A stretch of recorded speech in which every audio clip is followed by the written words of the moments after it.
Y ahora sí, tal cual les adelantaba, vamos a recibir, con mucho gusto por cierto, a quien es el presidente de Saeta, que tiene a su cargo, como todos sabemos, la prestación de lo que es el servicio de transporte público de pasajeros, ¿no? Bueno, estoy hablando de Claudio Mor. Claudio Mor, junto con el presidente de la AMT, estuvieron en estos días pasados en Hamburgo, Alemania, porque fueron invitados a lo que es esta jornada que se llama UITP Summit 225, que se realizó allí, justamente donde se hizo la presentación de todo lo que tiene que ver con la innovación en el tema de lo que es el transporte público.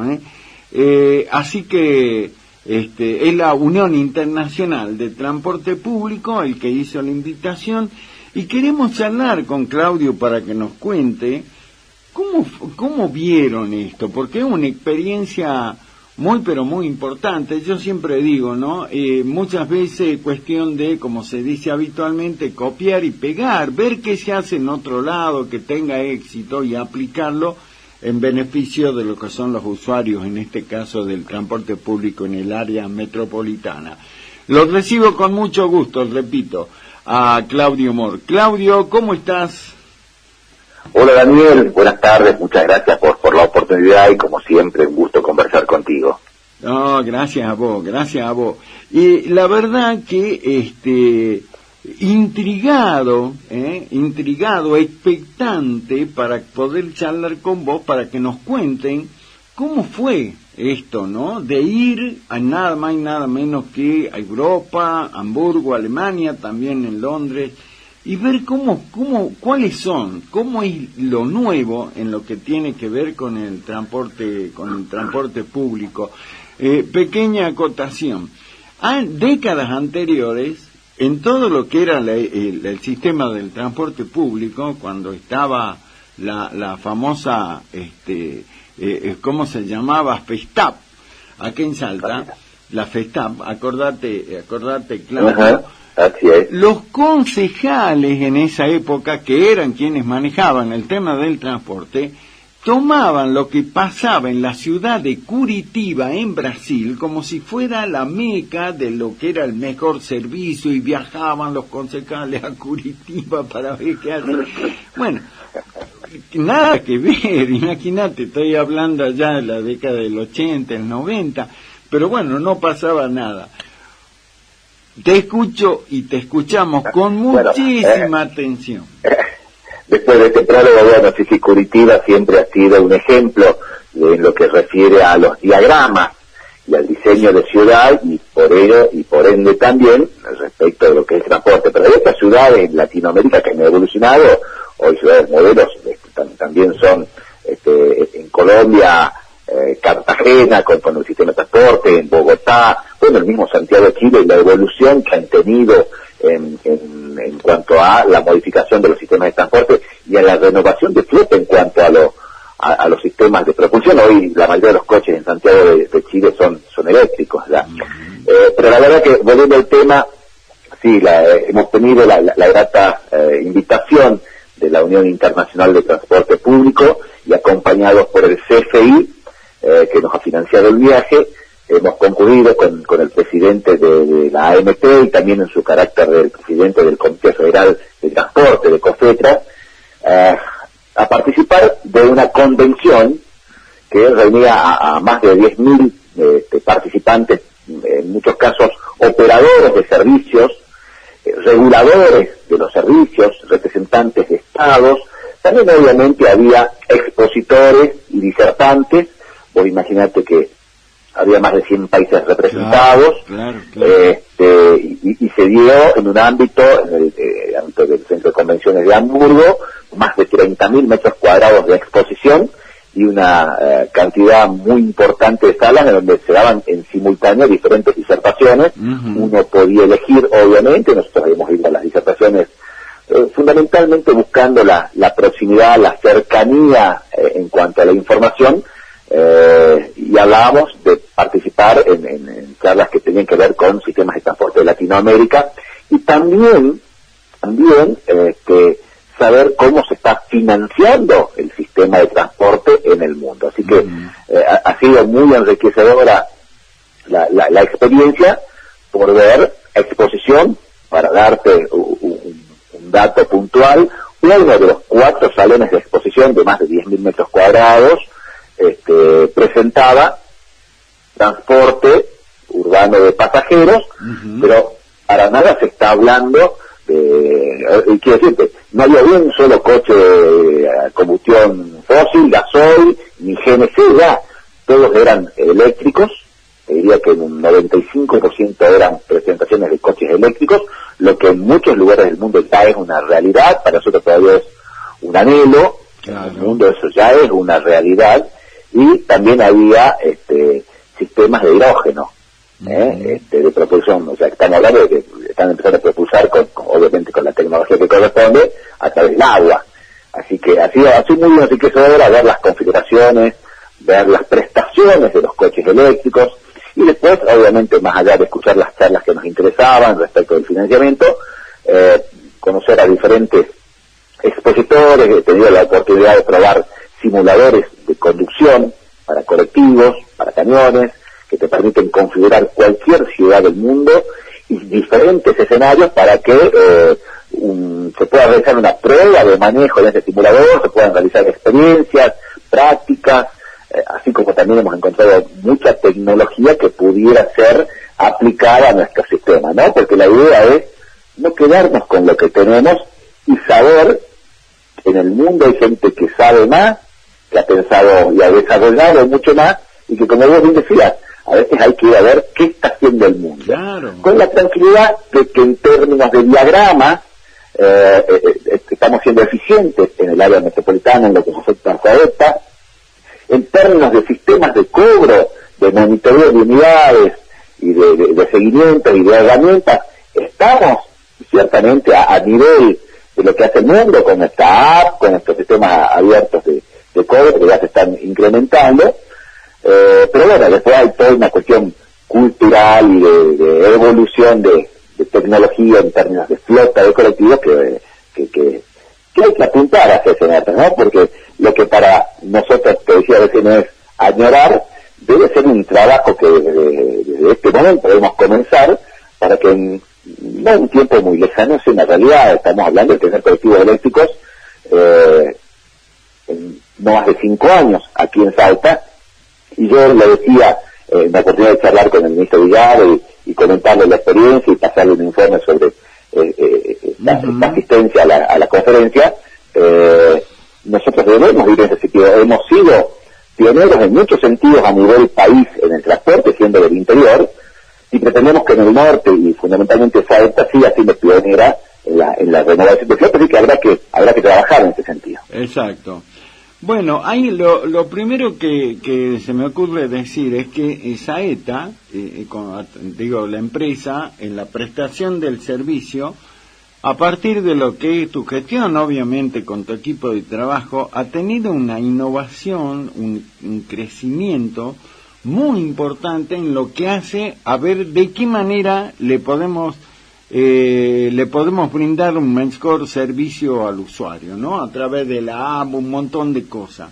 Ahora, ¿cuán lejos, lo decías recién, creo que 5 años, estamos demasiado lejos de esto? ¿Cómo no lo ves a la prestación que se hace acá en Salta? Bueno, obviamente hemos visto en primera persona un sistema de transporte en el mundo, el propio de Hamburgo, y hemos conversado con experiencias, con representantes de la gente que lleva adelante el sistema de transporte en Santiago de Chile, que también es un modelo en la región, y obviamente estamos en cierta distancia considerable, y esto también tiene que ver con un contexto económico que se da en el país, y que obviamente desde hace un par de años largos no nos brinda las condiciones para poder desarrollarnos de mejor manera y tener, lo digo con toda claridad, y tener la posibilidad de adquirir, no ser una economía saneada, este tipo de unidades, ¿no? Pero sería desde lo ambiental, desde lo económico, poder renovar nuestra flota. Vos imaginate que si tuviéramos colectivos eléctricos, primero tendríamos que pensar en tener la infraestructura y la provisión de energía, claro, para poder recargar una flota completa mientras se da su descanso. Hoy, la verdad que uno comparaba los coches que veíamos hace 5, 7, 8 años, los primeros coches eléctricos tenían una autonomía de 60, 70 kilómetros, los tiempos de carga eran de muchas horas, estaban hablando de 5 o 6 horas. Hoy los sistemas son absolutamente rápidos, o sea, en términos de 40 minutos a 1 hora puede estar cargada completamente las baterías, y hemos visto coches con autonomías de 600 a 700 kilómetros, lo que nos permitiría con una sola carga de muy poco tiempo en la noche brindar todo el servicio durante la jornada. Y ahí vos pensás que si tuviéramos esa posibilidad, ¿cuánto se podría ahorrar en gasoil? Obviamente se talaría parcialmente el costo de lo energético, pero ¿cuánto se ahorraría en términos de combustible? No, y el medio ambiente, Claudio. Mirá la cuestión que parece tan sencilla, pero es lógica, es básica, pero obviamente se requiere, como te digo, de tener una infraestructura, de hacer inversiones, de una evolución que tiene que ir dándose de manera natural, no forzada, para que tenga perdurabilidad en nuestra media, ¿no? Pero por supuesto, pero aparte, a partir de esta experiencia que vos como presidente de Saeta tenés y decís, vos ya tenés una idea, decís, bueno, podemos arrancar por acá, como decía, no es sencillo, se necesita tiempo, pero vos ya podés empezar a avanzar en esto. Entonces, tendría que tener continuidad eso, para que, como vos decís, siendo muy optimista, a lo mejor en 5 años, a lo mejor un poquito menos, se puede implementar en Salta. Ahora, escuchándote, y a la vez te meto, si querés, en un tema político, lo escuchás al senador electo por Capital y dice, tenemos que terminar con todas las gratuidades del servicio. Imagínate, vos no va a tener la menor intención de decir cómo podemos optimizar esto. ¿Cuál es tu mirada sobre eso, Claudio? Yo creo que, como vos lo decías, y viendo lo político, se escuchan voces con mucho oportunismo político, pero con poco conocimiento de la situación real. Digo, en algún caso se esboza, y yo quiero decir que el año pasado, a instancias del diputado, la Cámara de Diputados nos ha solicitado 3 informes absolutamente extensos de todo lo que acontece en Salta en términos de mediciones, desde lo económico, subsidios nacionales, hasta cuándo se habían recibido, qué montos se habían recibido, las transferencias desde la provincia respecto a los subsidios provinciales, los ingresos, la cantidad de viajes, pero además toda la información que ha sido, como te digo, en 3 instancias diferentes, sobre aspectos diferentes, muy extensa e intensa, se la hemos previsto todo y no han tenido ninguna observación para hacernos, no hemos recibido ninguna observación. Quiero creer que han leído lo que han pedido, pero como estamos brindando la información, no hemos recibido ninguna observación. Lo siguiente es pensar, como lo plantean, que desaparezca Saeta, es no recordar lo que se vivió en el transporte allá por el año 2000, 2001, vos lo recordás con mucha claridad, cuando el sistema estaba colapsado y estaba ejecutado por privados netamente, sin intervención del Estado provincial, y se dejaban tirados los colectivos con las ruedas desinfladas en la Plaza 9 de Julio, cortando todo el centro, sin la posibilidad que la gente pudiera trasladarse. Y tenía que ver también con una situación salarial que era acuciante para los trabajadores, y eso ha sido un punto de inflexión que ha generado que a posteriori se modificara el sistema de transporte y se creara a la empresa Salta, que ha generado un antes y después. Y cuando digo que hablan desde el más absoluto desconocimiento, también es porque no están mirando qué está pasando en el sistema de transporte en el resto del país, donde hay flotas colapsadas, el sistema que ellos ven como natural en Salta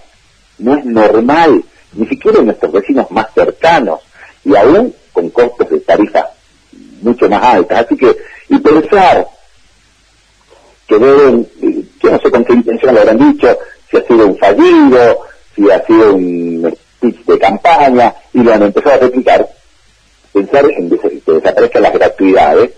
Y ustedes saben que, y lo digo porque así ha sido, y lo hemos hablado el año pasado, hemos dado la batalla contra el uso inadecuado que habíamos heredado de los beneficios. Lo hemos dado por personas que aparentaban o se hacían figurar como estudiantes y no lo eran. Así que no nos vengan a correr a nosotros con que no le demos gratuidad a quien no corresponde, porque nosotros ya desde hace un par de años lo que venimos conservando cada vez más, y el año pasado hemos hecho cortes importantes, pero después desconocer la cantidad impresionante de viajes que se dan en estudiantes, en jubilados, y para la gente que nos está escuchando en este momento, que piensen en su economía familiar. Si tienen un estudiante desde el nivel inicial, desde jardín, exacto, hasta un terciario o una universidad, ¿cuánto están ahorrando para que sus hijos, en muchos casos, con mucho esfuerzo familiar, vayan a estudiar, vayan a formarse y vayan a superarnos a los padres en su desarrollo profesional? ¿Cuántas personas que en este momento nos pueden estar escuchando son personas jubiladas que tienen la posibilidad de tener un pase libre, que también hemos ajustado en términos de número, pero pueden seguir yendo a hacerse atender, a hacer consultas médicas, a tareas de esparcimiento, a tareas, muchas personas de la tercera edad que van a seguir formándose en pos de mantener su vitalidad y su actividad mental, o a compartir con sus nietos, con la familia. ¿Cuánto tendrían que pagar esos jubilados si no tuvieran el pase libre? Entonces, la verdad que a veces cuando dicen estas cositas de campaña y queriendo tener de dudas a una empresa que no tiene un solo detalle para que sea observado, que la llevamos adelante con absoluta transparencia, la verdad que digo que es tal vez cierta intencionalidad política, oportunismo, o también con cierta hipocresía, porque nada se dice, y lo hemos hablado largamente, de que su gobierno nacional, su partido de gobierno nacional, sigue manteniendo los subsidios en el AMBA, subsidios que pagamos todos los argentinos, todos con nuestro impuesto a los combustibles, que deberían volver, y así lo planteó el gobernador de la provincia, al mantenimiento de rutas que están destrozadas, que deberían volver a contribuir a la economía de las empresas de transporte interior, para que no tengamos las tarifas que hoy tenemos en todo el interior. Yo quiero decirle a la gente que hoy con la tarifa que tenemos vigente, estamos 24 a nivel país en valores de boleto. No somos la más cara. Por supuesto que el incremento ha impactado económicamente a la gente, pero no somos la más cara. Estamos en el puesto 24. Pero con ese subsidio nacional, hoy regresando a la provincia, podremos tener una tarifa más barata. Si no, no se entiende por qué la AMBA mantiene tarifas de 400, 500 pesos, mientras el resto del país está en 900 para arriba. Y aún así nosotros mantenemos los beneficios a los jubilados, a los estudiantes, a las personas con discapacidad, y mantenemos el transbordo gratuito, y mantenemos una tarifa plana para toda la área metropolitana. ¿Por qué? Porque estamos pensando en la gente. Y claro que es mucha plata la que pone la provincia. Es mucha plata, porque los sistemas de transporte cuestan caro, pero están bien direccionados esos recursos para que llegue a la gente.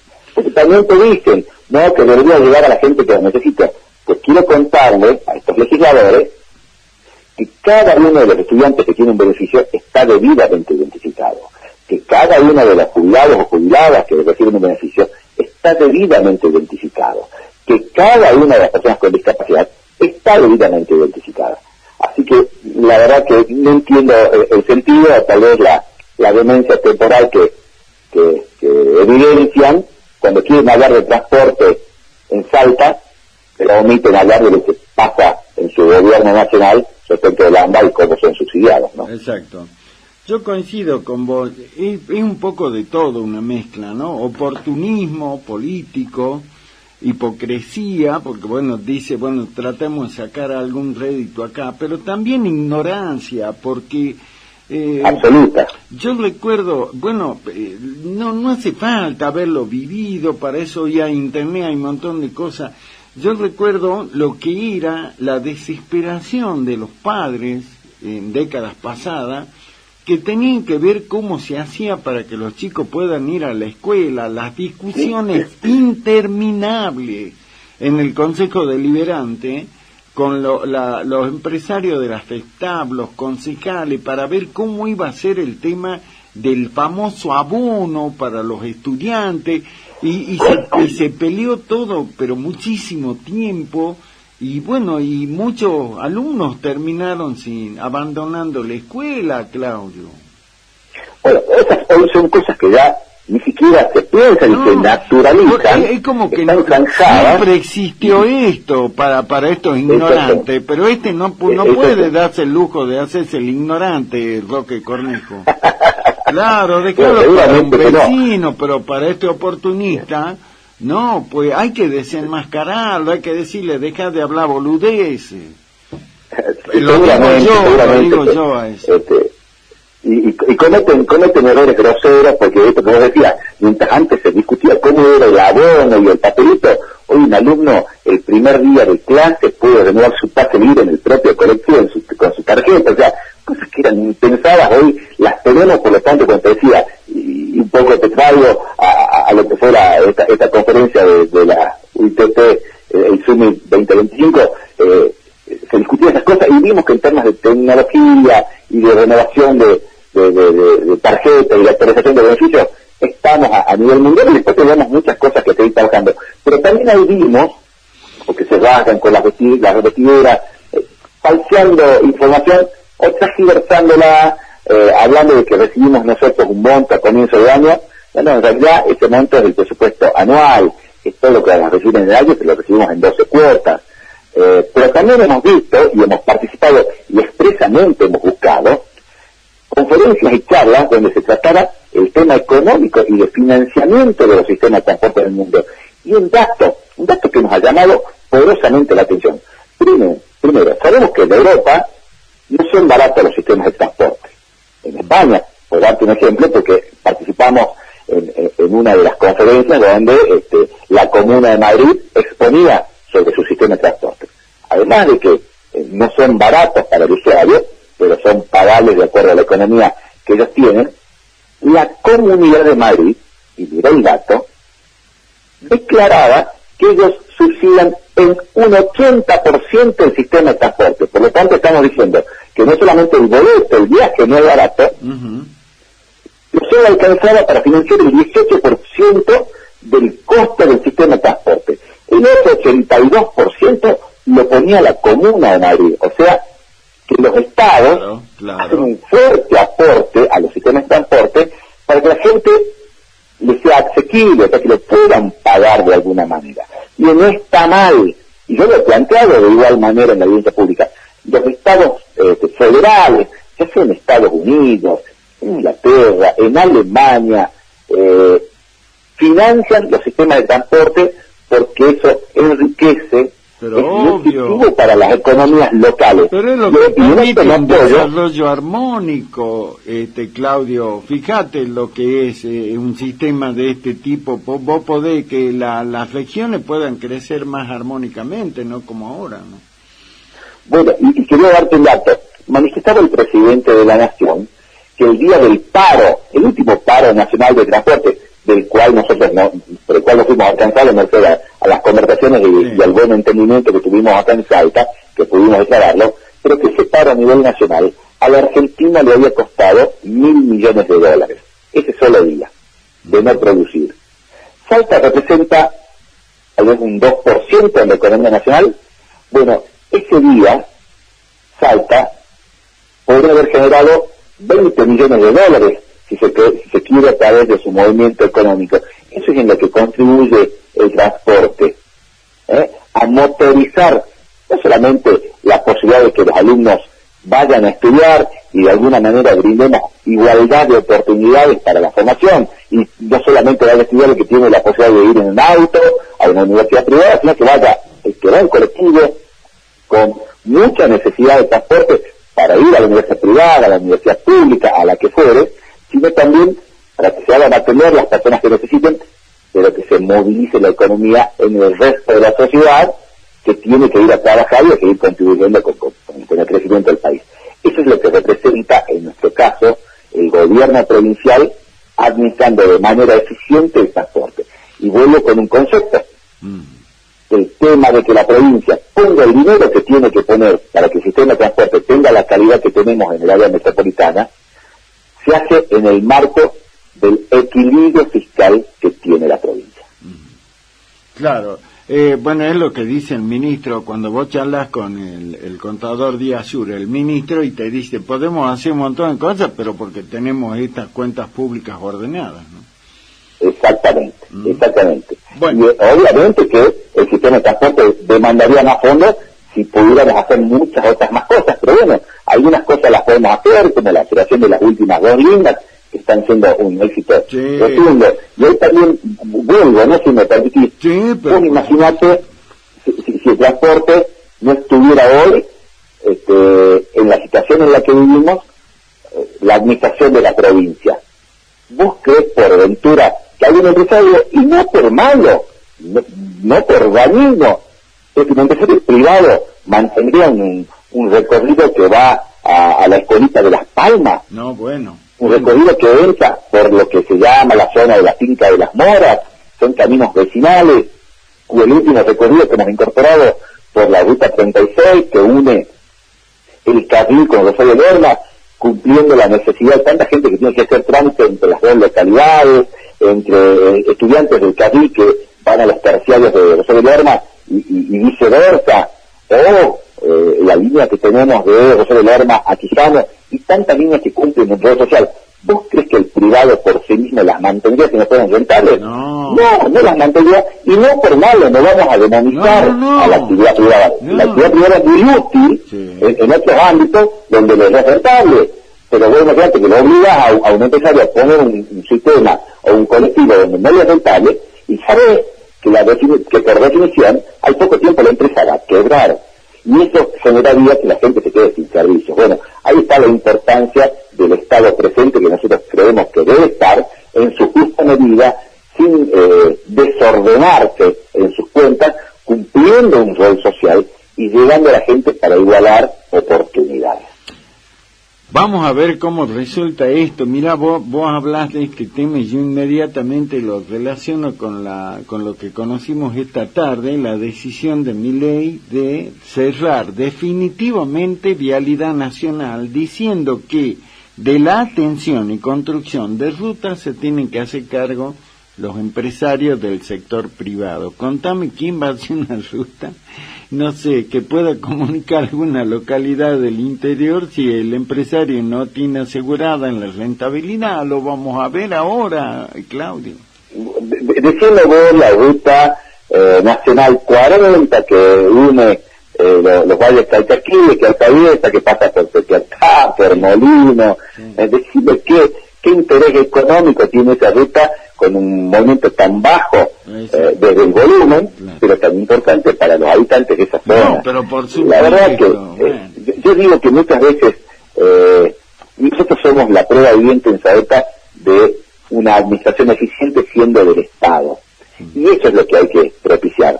Digo, uno podrá decir, y lejos estoy yo de ser kirchnerista, es más, mis amigos siempre me tiran ciertamente de gorila, y he sido absolutamente crítico de las fechorías que se han cometido en el gobierno kirchnerista, pero tampoco implica que el Estado deba desaparecer. Yo creo en un Estado eficiente, creo que el Estado debe tener un rol, estoy convencido de que desarticular a veces organismos por situaciones que se han dado de mala administración es casi una declaración de inoperancia para administrar. Digo, si yo sé que ahí, por caso, la causa vialidad ha sido para desviar fondos, pues yo tengo que tener la gente idónea para administrar y hacerla eficiente y que brille el organismo y además que cumpla con su cometido. No entregar todo a tontas y a locas. Pero bueno, esto es más una apreciación personal. No, pero está muy buena. Cierro con esto. Llama un amigo, un vecino, mi amigo Daniel Balda, y dice, mensaje para vos, Claudio.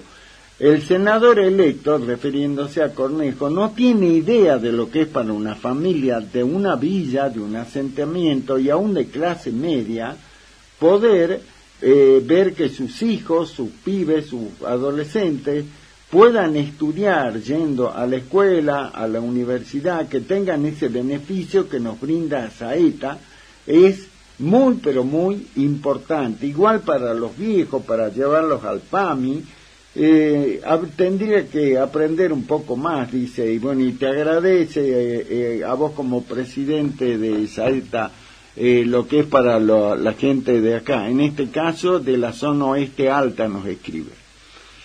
No me agradezca, y aprovecho, la gente de la zona oeste alta en algún tiempito no muy lejano va a tener buenas noticias con el reemplazo de unidades que se va a dar en este corredor, unidades que ya han sido adquiridas, que se están preparando, se están fabricando y muy prontito van a llegar para ser presentadas. Bueno, gran noticia para vos, Danielito Balda, lo que te acaba de dar Claudio. Bueno, Claudio, seguiremos atentamente con todo este tema. La verdad que era importante conocer lo que había sido esta experiencia, así que bueno, seguiremos charlando como siempre. Daniel, gracias por la comunicación, gracias por la oportunidad de contar un poco que fuimos a ver qué está haciendo el mundo y hacia dónde debemos ir con el transporte pacífico. Como siempre quedo a disposición. Te mando un fuerte abrazo, gracias. Otro para vos. Chao.